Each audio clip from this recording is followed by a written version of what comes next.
Quelles sont les personnes que Dieu utilise?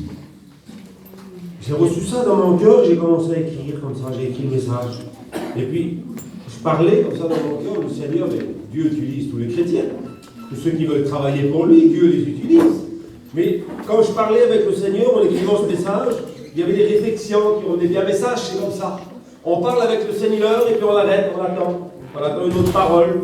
Des fois on met un mot, des fois on attend 10 minutes, une demi-heure sans mettre un mot. Et je dis, Seigneur, mais comment je fais pour expliquer ça? Je sentais qu'il y avait quelque chose qui venait dans mon cœur, les pasteurs comprennent ça.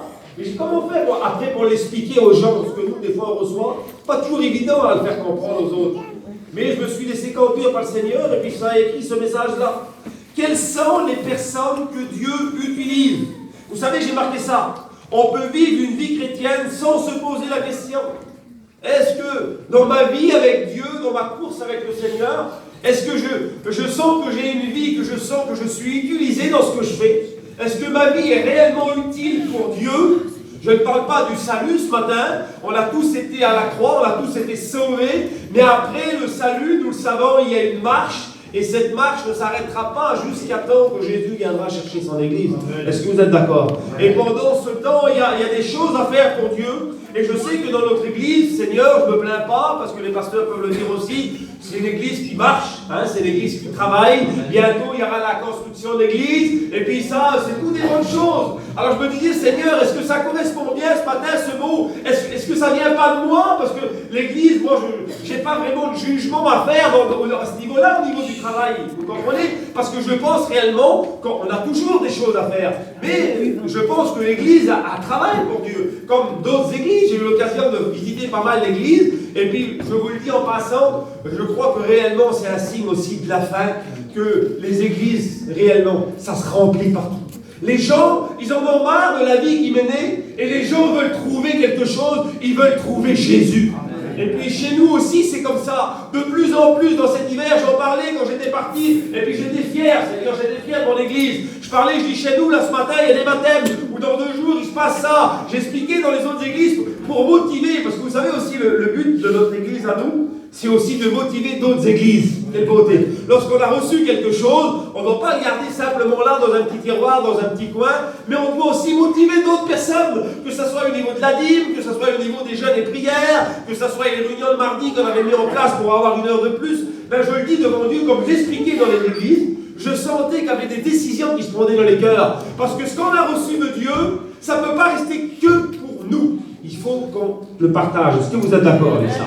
Alors, est-ce qu'on se pose la question dans notre vie chrétienne? Est-ce que je suis, Seigneur, un chrétien, quand je suis content, je suis béni, je vais à la réunion? Mais est-ce que je me pose aussi la question, est-ce qu'il n'y aurait pas quelque chose de plus à faire pour toi? Est-ce qu'il n'y aurait pas des fois des choses où je pourrais passer à côté? Et je le prêche aussi à moi ce matin, je ne suis pas à côté du message, j'ai besoin de me mettre, vous savez, toute ma vie, j'ai besoin de me mettre devant Dieu, de dire, Seigneur, j'ai arrivé jusqu'à là dans mon ministère, j'ai fait ce que j'ai pu pendant le temps que tu m'as donné, mais est-ce que maintenant, il n'y aurait pas autre chose à faire? Est-ce que je ne pourrais pas faire mieux? Vous comprenez ça? Je pense que la vie d'un chrétien aussi, d'un serviteur de Dieu, c'est bien de se remettre en question. Est-ce que vous êtes d'accord avec ça? De se remettre en question en disant, Seigneur, il n'y aurait pas quelque chose que tu veux que je fasse? Peut-être pas de plus, mais peut-être de mieux. Et puis j'ai regardé que dans la Bible, beaucoup se sont posés cette question.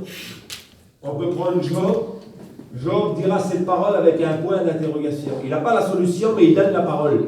Il dit, un homme peut-il être utile à Dieu?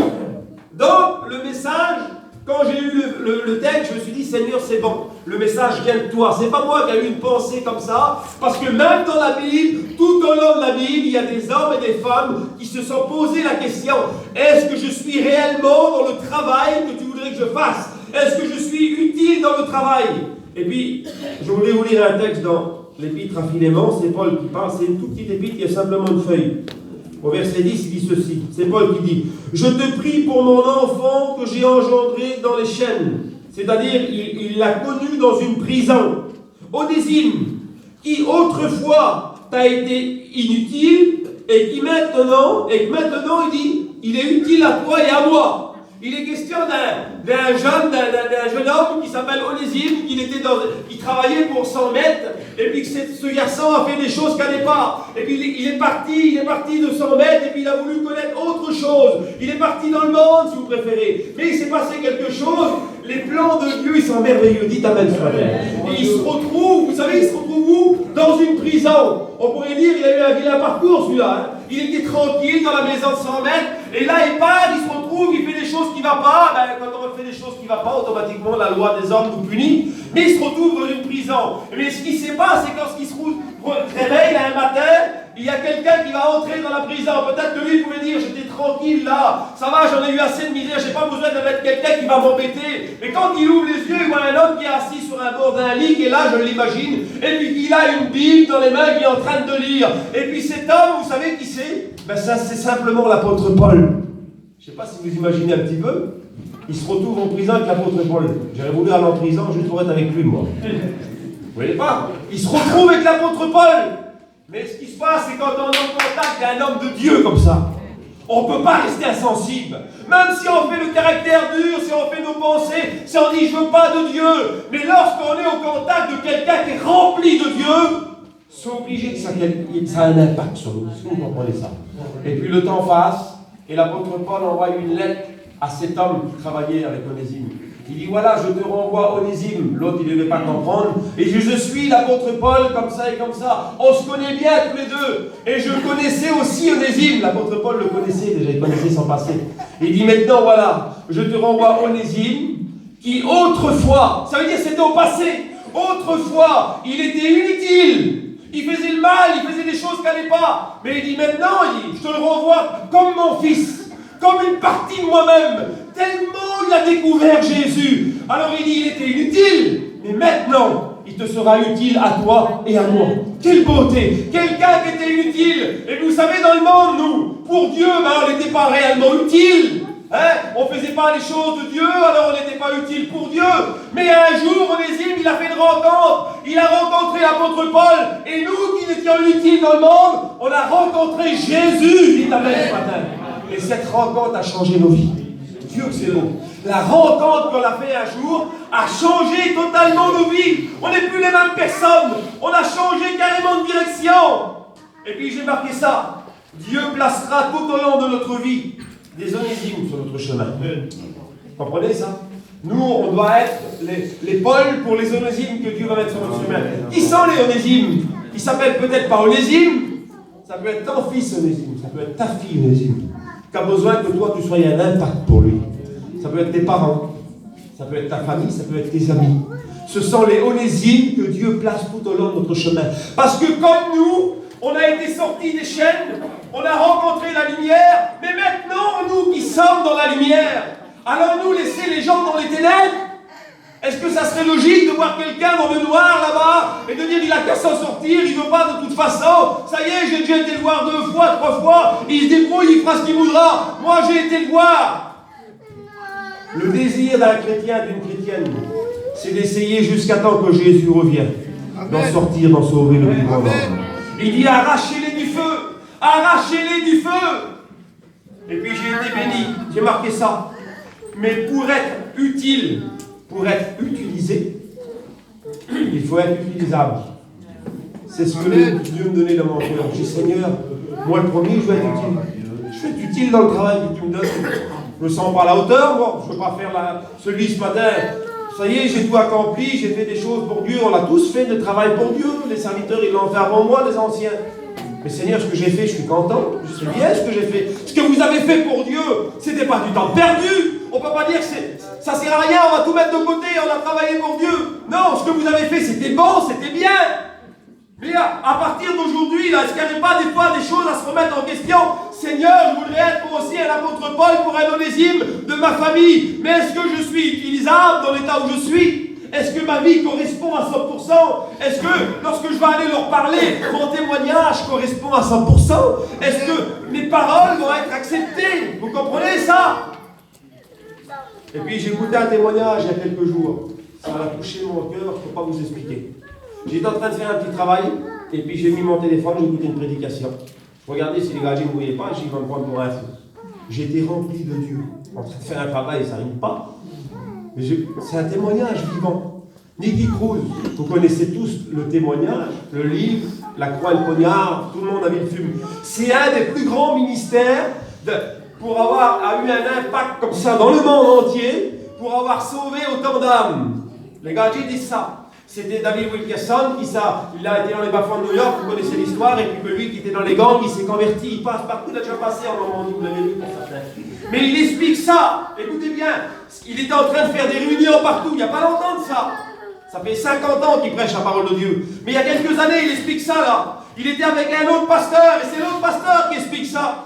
Il dit, on était là, on était en train de faire des réunions dans des stades, des millions de personnes. Puis vous savez, il y a plusieurs pasteurs. Quand l'un finit, une demi-heure après, c'est l'autre qui reprend. C'était pour des thèmes différents, des millions de personnes. Et puis le pasteur qui était avec lui, il dit, j'ai été étonné de voir qu'à chaque fois, moi, je faisais un appel. Qui c'est que je voyais venir devant? Nicky Cruz. Alors il dit, j'étais content, j'étais dans mon cœur, je dis, Seigneur, mon message, il a passé quand même. Nicky Cruz, il a venu devant. Bien qu'il était déjà pasteur, mais pourquoi il était devant? Il avait besoin de repentance pour des choses dans son cœur. Mais il dit, je reprêche le lendemain, un autre message. Écoutez-moi, il s'approche, il vient devant. Et puis ça a duré comme ça pendant plusieurs temps. Il dit, un jour, on était en train de manger ensemble, puis il dit, je ne pouvais pas faire autrement de lui poser la question. Mais il dit, Nicky, il dit, je suis content que tu viens devant les appels, mais dis-moi, j'arrive pas à comprendre. Comment ça se fait que tu viens autant de fois devant? Toi on parle de l'utilité là. Toi qui es si tant utilisé de Dieu. Mais chez vous, Nicky Cruz, un des plus grands ministères au monde. Et puis il dit, écoute, je vais te dire pourquoi je viens souvent devant. Il dit, je dis pas que c'est une règle, que tout le monde qu'il faut qu'il fasse ça. Mais il dit, moi, je le sens qu'il faut que je le fasse. Tu sais pourquoi? Parce que pendant des années, je prêchais, je sauvais les âmes. Dieu se servait de moi dans mon ministère. Et puis il y a un jour, le pasteur devait finir sa prédication, puis je me disais, allez, qu'il finisse pour que je monte sur l'estrade, c'est à moi de prêcher. Il dit, j'avais le feu pour apporter mon message. Et il dit, quand je suis prêt à monter sur l'estrade, le pasteur fait une appel. Et quand l'appel est fait, qui sait que je vois arriver devant ma femme en train de pleurer. Et puis je me suis approché, et puis j'ai écouté quand il disait, Seigneur, change le caractère de mon mari, il est trop dur avec nous, Seigneur. Change son caractère, Seigneur, change-le. Et puis Nicky est en train de comprendre que tout ce qu'il faisait, c'était bien, mais qu'il y avait un travail à faire dans sa maison. Amen. Si vous sauriez comment ça m'a touché dans mon cœur. Et il dit, moi, il y a une raison à ça. Il y a une raison, c'était un homme tellement dur dans le monde. Il était tellement dur, il avait fait tellement de choses. Et il dit, quand je suis venu à Dieu, j'ai prêché, tout était parti de moi. Mais il dit, je me suis même pas rendu compte que les années ont passé, puis l'ancienne nature revenait, le caractère revenait. J'étais dur avec mes enfants à table, il ne fallait pas qu'ils disent un mot. À peine j'étais sur les nerfs. Avec ma femme, elle ne pouvait plus me parler, mais dis-moi, elle n'osait pas me le dire. Mais elle était en train de le dire à Dieu. Et c'est justement parce qu'elle l'a dit à Dieu que ça m'a touché. Elle n'est pas venue voir moi en criant dessus. Elle a compris qu'il fallait s'adresser à Dieu. Et j'aimerais vous dire ce matin qu'un chrétien, il doit avoir le caractère de Dieu. Le caractère de Dieu. Un chrétien est quelqu'un qui a le caractère de Dieu. Quand on lit dans Hébreux chapitre 1, le verset 3, il dit ceci. Le Fils de Dieu Jésus, le Fils, il est l'empreinte du Père. Et vous savez, le mot empreinte dans le texte, là, c'est le mot caractère. Il est ça, David, ça. Avant, sur les imprimeries, on mettait une empreinte. Ça s'appelait un caractère. C'est quelque chose qui marquait. Et puis regardez comment c'est beau. Il dit que le Fils, Jésus, est l'empreinte. Donc il est le caractère du Père. Donc en réalité, quand Jésus est venu, on a découvert le caractère du Père. On ne connaissait pas le caractère du Père. Parce que la Bible dit que personne, écoutez, personne n'a jamais vu Dieu. Excepté Moïse qui l'a vu de dos. Mais Dieu, on ne le voit pas. Mais il s'est passé quelque chose. C'est quand Jésus, notre Sauveur, il est venu sur la terre, qui marchait, qui guérissait, qui faisait du bien. Les gens disaient, donc Dieu, il est comme ça. Parce que c'est le Fils de Dieu. Ben oui, c'est son Fils. Il a le caractère de son Père. Et j'aimerais vous dire ce matin, si nous on se dit enfant, si nous on se dit fils ou fille de Dieu, les gens doivent y voir. Ça, c'est le Fils à un tel. Ah oui, je le reconnais. Il a le caractère à son Père. Vous comprenez ça? Si nous sommes des chrétiens, les gens doivent tout voir le caractère dur. Ils doivent y voir le caractère de notre Père. Quelle importance, Seigneur, voir le caractère de son Père. Écoutez bien ce qui est écrit. J'ai été touché par ça. J'avais déjà lu l'histoire une fois. Je ne sais pas si vous le savez rappeler, mais je vous le lis ce matin. Au cours d'une conférence, écoutez comment ça m'a touché ça. Au cours d'une conférence publique, un phénologue, un spécialiste du cerveau humain, écoutez, se déclara capable de dire la nature et le caractère d'un homme d'après la forme de sa tête. Un des assistants qui était là, d'apparence très sérieuse, un homme bien, monta sur l'estrade. Après un examen des plus minutieux, bien examiné, le conférencier qui était là, le spécialiste, va décrire cet homme comme un homme dur, un homme froid avec plusieurs gros défauts.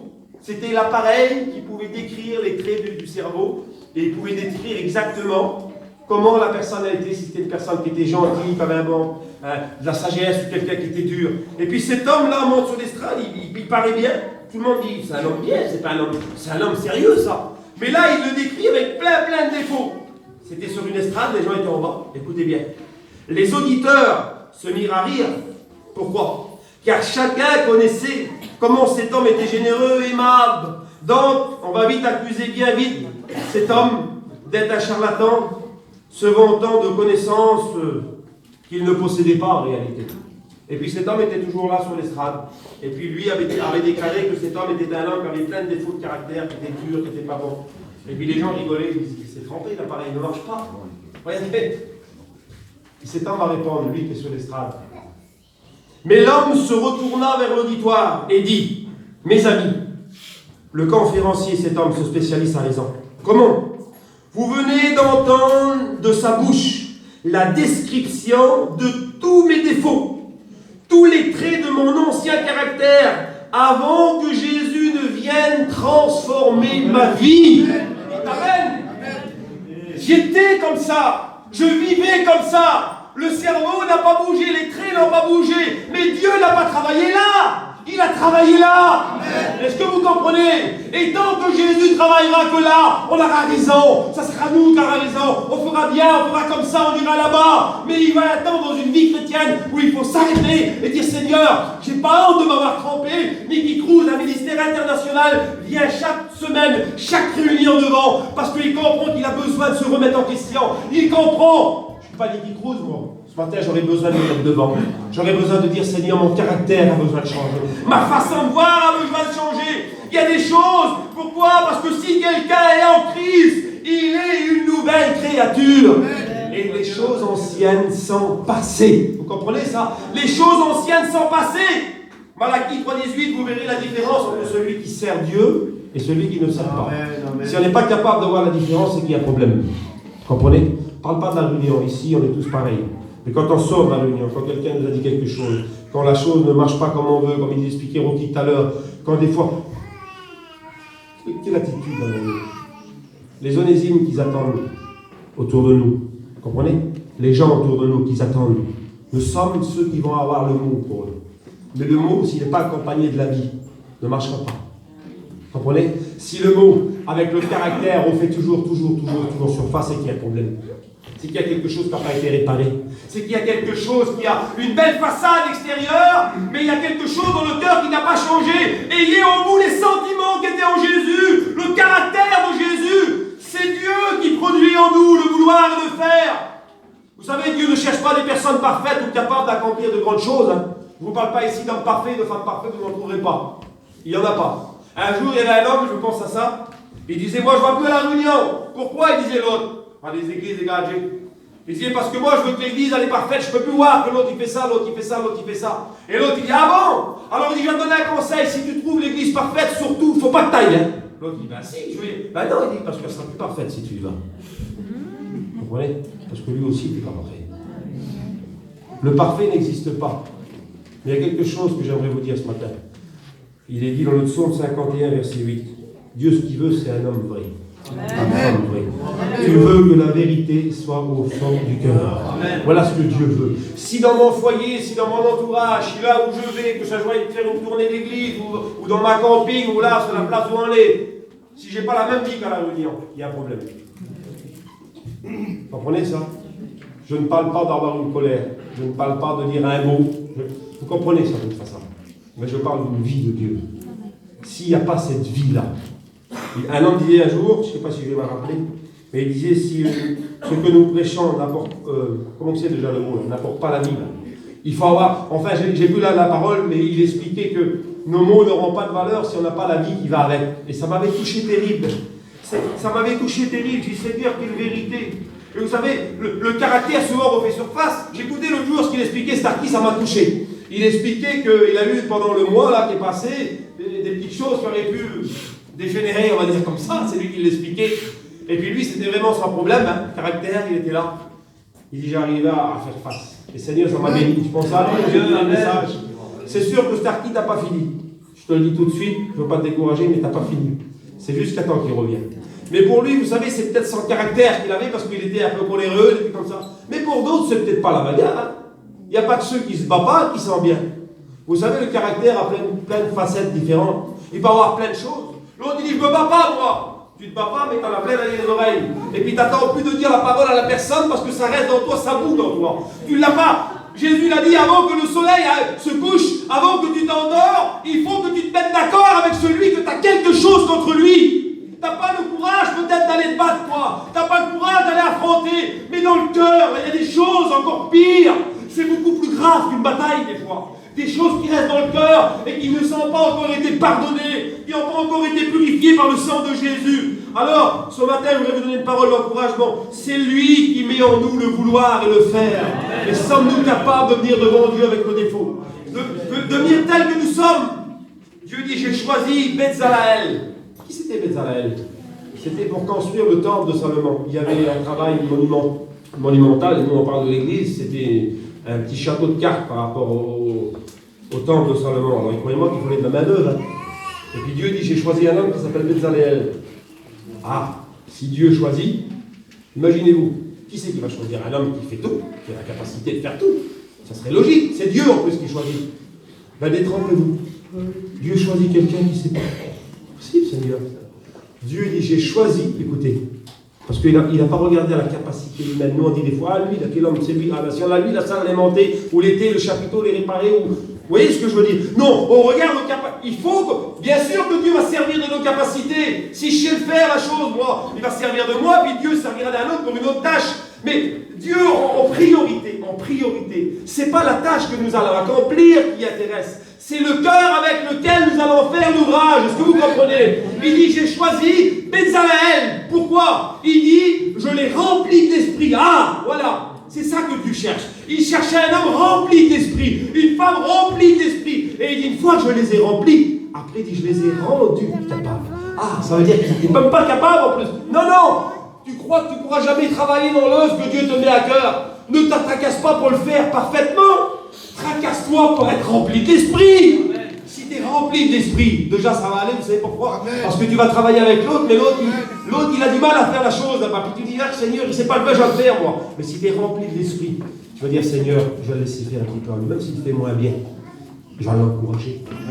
Beauté, quelqu'un qui est rempli d'esprit, Seigneur. Mais pas besoin d'être rempli d'esprit, vous. Je l'ai rempli d'esprit, je l'ai rendu capable. Regardez la multiplication des pains. Il y a 5000 hommes sans compter les femmes et les enfants. Alors il y a les 12 disciples. C'est sûr que les 12 disciples ont été utilisés dans leur ministère pendant le temps avec Jésus. Mais il y avait des situations où c'était des hommes. Ils n'avaient pas toujours la solution. Et puis Jésus aurait pu dire, bon ben, là il y a 5000 hommes sans compter les femmes et les enfants. Il y a les 12 disciples. Je vais mettre une pensée dans un disciple. Je vais rendre capable un disciple de faire quelque chose pour aider la multiplication. Mais les disciples sont là, ils disent, on l'a passé avec 200 deniers. Seigneur, renvoie-les, regarde, la nuit approche. Ils étaient humains, ils n'avaient pas toujours la solution. Et puis Jésus aurait pu dire, mais oui, mais c'est quand même les disciples. Il faut que c'est eux qui soient dans ce travail-là. Il faut que la gloire, on va les honorer, on va faire que les disciples trouvent une solution. Oui, mais Dieu, lui, si toi tu ne veux pas faire la chose, il ne va pas te forcer à faire la chose. Les disciples, c'est pas qu'ils ne voulaient pas, mais ils ont un petit peu envie de renvoyer des gens là, Sarah, je suis fatigué. Qui c'est qui vient là? C'est un petit garçon. C'est pas un disciple, lui. Petit garçon. Il ne fait pas grand-chose. Vous savez pourquoi Dieu va l'utiliser? Avec les 5 pains et les 2 poissons. Parce que lui, il croit qu'en mettant le petit panier dans les mains de Jésus, le miracle peut se faire. Amen. Vous savez, des fois, les grands hommes, ils font des grandes choses. Mais des fois, Dieu a besoin de personnes moins importantes. Pourquoi? Parce qu'un enfant, il croit facilement. Vous comprenez ça? Nous, des fois, on est devenus trop intelligents. On veut trop de garanties. On veut trop d'explications. Pourquoi, Seigneur, si tu fais ça, il faudra qu'il y a ça, alors. Oui, mais après, s'il y a ça. Un enfant, il vient, tiens, Seigneur, j'ai ça. Il y a des besoins, alors. Prends-le, Seigneur. Fais ce que tu veux. Ça serait pas bien quand on vient comme des petits enfants. D'ailleurs, Jésus n'a-t-il pas dit, pour entrer dans le royaume des cieux, il faut revenir comme des petits enfants. C'est quoi ça? Ça veut dire le symbole d'être simple, de croire. Les disciples n'avaient plus de solution, mais le petit enfant croyait. Ce matin, peut-être qu'il y en a qui ne croient même plus au promesse de Dieu. Qui ne croient plus que Dieu peut changer leur caractère, parce qu'il y a trop longtemps qu'ils vivent avec ça. Ce matin, je ne sais pas, mais Dieu m'a donné le mot sur le caractère. Il y a peut-être autre chose, mais mettez ce que vous pensez vous, mais c'est le mot que Dieu m'a donné. Seigneur, je vais être utile pour toi, mais j'ai besoin de changer des choses dans ma vie. Dieu utilise ceux qui croient, comme le petit garçon, il a utilisé Abraham. Abraham, c'était plus possible qu'ils aient un enfant, ils avaient 100 ans. La promesse devait s'accomplir, Isaac devait arriver, mais c'était plus possible. C'était plus possible quand on marche par la chair, parce que la Bible dit que la chair, elle a des désirs contraires à ceux de l'esprit. Celui qui dit que c'est facile, je ne sais pas où il vient, mais il n'y a rien de facile dans les choses de Dieu. C'est juste un renoncement jusqu'au bout. Est-ce que vous comprenez ça? C'est jusqu'au bout le renoncement. La chair a des désirs contraires à ceux de l'esprit. Et puis si on accomplit simplement les désirs de notre chair, de notre vouloir à nous, eh bien, comment, quel est le temps qu'on va dire à Dieu, Seigneur? Voilà pourquoi je vous ai dit au départ, écoutez bien, quelle est la personne qui veut être vraiment utilisée de Dieu? Parce qu'il y a des gens qui disent, je veux être utilisé de Dieu, mais quel est le temps que tu lui laisses pour qu'il t'utilise? Si tu fais 80% pour ta chair, pour tes affaires, pour ton commerce, pour ta vie à toi, pour ton foyer, pour tes loisirs, je ne dis pas qu'il ne faut pas en faire, mais si tu n'en fais 80% pour ça, et puis qu'il reste 20% pour aller de temps en temps à la réunion, puis comme on a envie, comment peut-il dire à Dieu, cette personne-là, Seigneur, je veux entrer dans les projets que tu as pour moi. Seigneur, je veux passer du temps avec toi. Le dire, c'est bien, mais le faire, c'est mieux. Est-ce que vous comprenez ça? On a besoin de comprendre ces choses-là. Job va dire ceci, je vais bientôt finir. J'ai fait plier ma volonté, parce que Job avait une vie aussi, il avait 10 enfants, Job. Job avait des biens, il avait plein de choses. C'était pas un homme qui était là dans la rue, Job. Hein. Job, c'était un homme qui était très très bien. La preuve que Dieu n'est pas contre, parce que Job va dire, moi, j'avais tout. Mais il dit, j'ai fait plier ma volonté aux paroles de ta bouche. Vous savez ce qu'il faisait, Job? Chaque jour, il offrait des sacrifices, il priait pour ses enfants, comme nous on fait. Et puis, il disait, vous savez pourquoi j'offre un sacrifice? Parce que je ne sais pas, des fois, un de mes enfants a péché, mais ils ne me l'ont pas dit. Des fois, il y a eu quelque chose. Seigneur, quelle bonne attitude qu'il avait. Il n'était pas obligé de faire ça, c'était des choses qu'il faisait volontaires. Il avait tellement un désir que sa famille reste dans la volonté de Dieu. Tu n'as pas un désir que ta famille soit dans la volonté de Dieu, toi? On vit les temps où Jésus va venir chercher son église. On va continuer à vivre une petite vie de temps en temps, monotone, et de dire, Seigneur, fais ce que tu veux de moi. Mon caractère, je le garde. Hein. Mon temps que j'ai pour mes affaires, je le garde. Le Seigneur comprendra bien. C'est pour ça que je vous ai dit, dans l'église, il y a deux catégories de personnes. Je ne parle pas de l'église ici, je parle de l'église universelle. Il y a ceux qui attendent Jésus, comme les 10 femmes, là, vous savez, les 10 jeunes filles. Les 5 qui sont là, qui disent, ah, il est venu, allez, je vais aller acheter de l'huile. Mais pendant qu'ils disent ça, les autres sont déjà partis. Ils avaient tellement de temps d'acheter pour eux, qu'ils pensaient qu'ils pouvaient encore acheter de l'huile. Mais l'huile, ça ne s'achète pas. L'huile, il faut travailler, c'est l'onction, l'huile. L'huile, c'est le temps mis à part. L'huile, c'est le temps qu'on peut prendre avec Dieu, nous, dans notre camping. C'est ça le travail de Dieu. Écoutez, il a choisi le jeune David pour être un roi en Israël. Mais Seigneur, ça ne correspond pas. Il y a 3 hommes là, il y en a plus, mais il y a déjà dans la maison là 3 hommes terribles. Il y a Shabbat, les frères de David, il y a Abinadab, il y a Eliab. Ces grands hommes-là, Seigneur, on les avait vus, on leur a dit, c'est pas possible, le prophète, il va venir, il va tout de suite les choisir à eux. Hein. Il ne va pas penser à David, il n'est même pas dans la maison, David. Vous savez, il est où, David? David, il est dans la montagne avec les petites brebis là-bas. Comme le prophète vient, il dit, Dieu m'a envoyé ici dans cette maison pour choisir un roi. Écoutez comment c'est beau ça. Et puis le père fait passer tous ses fils. Et puis, le père n'appelle même pas David. Il aurait pu dire, j'ai encore mon fils là-bas. Mais le prophète, il dit, je vais partir parce qu'il n'y a pas le roi ici. Vous savez, ça ne trempe pas. S'il y a une seule chose qu'on ne peut pas tremper, c'est l'onction de Dieu. Amen. On ne peut pas la tremper, l'onction de Dieu. Quelqu'un qui n'est pas béni, ça se voit de loin. Quand il marche, bizarre ce que je vous dis, la façon qu'il parle, la façon où il fait sa petite vie là. Et quelqu'un de béni, même s'il ne parle pas, on le voit aussi, que c'est beau. Et puis le père, là, il dit, et puis le prophète dit, mais est-ce que tous tes fils sont là? On voit bien que le prophète, faut qu'il insiste, parce que le père n'est pas naturel pour aller chercher. Pourquoi? Parce que tout simplement, il ne croit pas en David. Il ne croit pas en lui. Il ne peut pas croire que Dieu pourrait faire un tel miracle avec lui. Vous savez, le diable, il te fera toujours croire que toi, tu ne feras jamais ce que tu dois faire dans ton foyer, Parce qu'il faut que c'est quelqu'un d'ailleurs qui vient le faire. Il faut que c'est un autre qui dit une parole à lui, il faut que c'est l'autre. Une parole, peut-être, Dieu peut se servir de quelqu'un. Mais un témoignage, c'est autre chose. Une vie, c'est autre chose. Quelqu'un qui vient apporter une bonne réunion ici ou ailleurs. Moi, j'ai été fait des réunions comme ceux qui sont venus ici, sans modestie. J'ai apporté ma bénédiction, comme les gens viennent ici, ils apportent une bénédiction. Mais après, moi, je ne vais pas rester là-bas. Je suis parti, je suis venu ici. Pourquoi? Parce que qui c'est qui vit avec eux? C'est les gens qui sont là-bas, c'est leur famille qui vivent là-bas. Ben, j'aimerais te dire que si tu veux que ça change dans ton foyer, c'est bien d'attendre quelqu'un qui va dire un mot. Pas parler à mon petit là-bas. Puis des fois, quand on parle avec le petit ou la petite qui sont déjà de certain âge, il dit oui, mais c'est bien que tu me parles. Mais il dit ça serait bien aussi que tu parles à ma mère, hein, parce que toute la journée, elle me dit des paroles. Et puis mon père, je ne peux pas y parler, c'est tout de suite là la guerre. Alors moi, je ne sais plus, des fois, on ne sait plus, nous les pasteurs, on dit, Seigneur, comment faire? Est-ce qu'il faut qu'on continue à s'occuper des petits ou des parents? On dit, notre pasteur. Est-ce que vous comprenez? Et c'est pas, devant Dieu, c'est pas une critique que je vous dis là. Mais je voudrais que ça change. Vous ne voulez pas que ça change, vous? Vous ne voulez pas qu'il y ait quelque chose qui prend place dans votre vie en disant, Seigneur, si ce matin tu me parles là, c'est parce qu'il y a peut-être une raison. Je n'ai pas choisi de faire le message là. Je vous le dis devant Dieu, j'avais envie d'encourager l'église. Dans ma tête, je suis venu ici, Seigneur, j'étais tellement content de venir là, je voulais encourager l'église. Mais ce matin, je ne sais pas si c'est un encouragement, mais Dieu m'a dit, c'est pas encouragé que tu as besoin de dire. Tu as besoin de dire que moi ce que je veux que tu dises. Est-ce que vous comprenez? Si le caractère n'a pas changé, il faut que ça change. S'il y a des choses qui ont pris place, et le petit David, là, vous savez pourquoi Dieu l'a choisi? Je vais vous le dire pourquoi. Parce que là, dans la maison, là, ils ne voient pas ce qu'il fait David. Le père ne le sait pas, les frères ne le savent pas, ils méprisent. Mais Dieu, lui, il est plus grand que ça, dans le ciel, là-bas. Il voit un petit berger, comme un loup, il vient. Comme un lion, il vient. Lui, il court, il arrache la brebis de la gueule du lion, de la gueule de l'ours. Il remportait des victoires dans le secret. Et Dieu dit, toi, David, les victoires que tu remportes dans le secret, dans ta chambre, là, moi, je vais les rendre publiques. Tu vas aller tuer les géants. Seigneur, les grands hommes de guerre, ils ne l'ont pas fait. Eliab, les hommes connus. Il arrive sur le champ de bataille, il dit, comment, qu'est-ce que tu fais ici? Il dit son frère, lui qui n'a pas été choisi. Parce que ceux qui n'ont pas été choisis, bien souvent, on nous met des bâtons dans les roues. Comprenez? Il arrive sur le champ de bataille, et puis le frère le voit, il dit, qu'est-ce que tu fais ici? Je connais la malice de ton cœur, hein? T'es venu pour voir le combat, hein? Et puis en réalité, il était venu pour apporter de la nourriture à ses frères. C'était son père qui avait dit, va apporter quelques nourritures, quelques fromages, quelques pains. Tes frères, ils sont en train de combattre là-bas. Lui, c'était le petit berger. Bien qu'il avait été roi pour être le roi, mais c'était dans la suite qu'il viendrait roi. C'était pas tout de suite. Il avait reçu l'onction.